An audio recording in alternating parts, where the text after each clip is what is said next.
half of the day are these jars. They're also known as apothecary jars.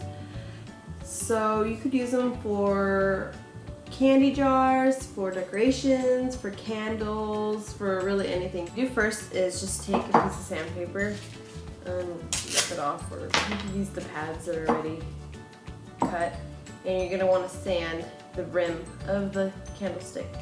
Stand.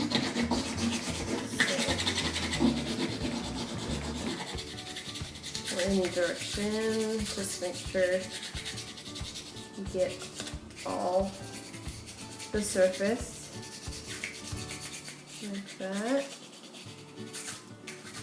Alright, and then you set that aside, and then you take the bottom and you sand the bottom.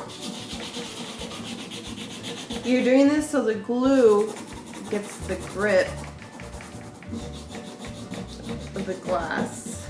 There are glues that are specifically made for glass. You could get those.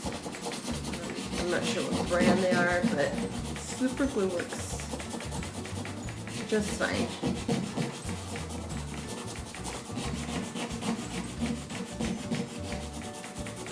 Okay, the bottom, just wipe off the excess.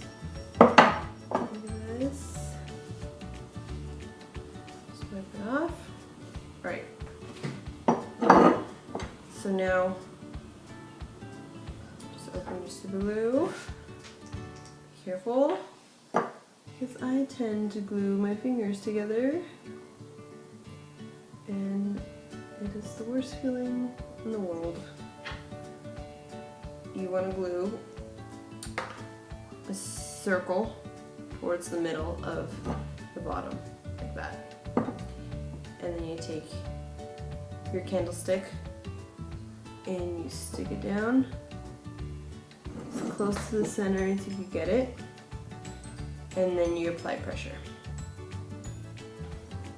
like that. Super glue will dry pretty quick, so you don't have to be holding it for too long. Okay, so you can probably flip it upside down and just let it dry for a while, for maybe half an hour. Just let it air dry. Here's your jar or your vase, whatever you want to call it. It's really simple to make. It'd be perfect for Christmas. You could decorate it with ornaments or pine cones or glitter. I mean, whatever you want. You could also spray paint these white to give it that effect, and have these filled with lights. Like big ones like this, you can fill them in with lights. Really cute. So here goes. And thanks for watching. Bye.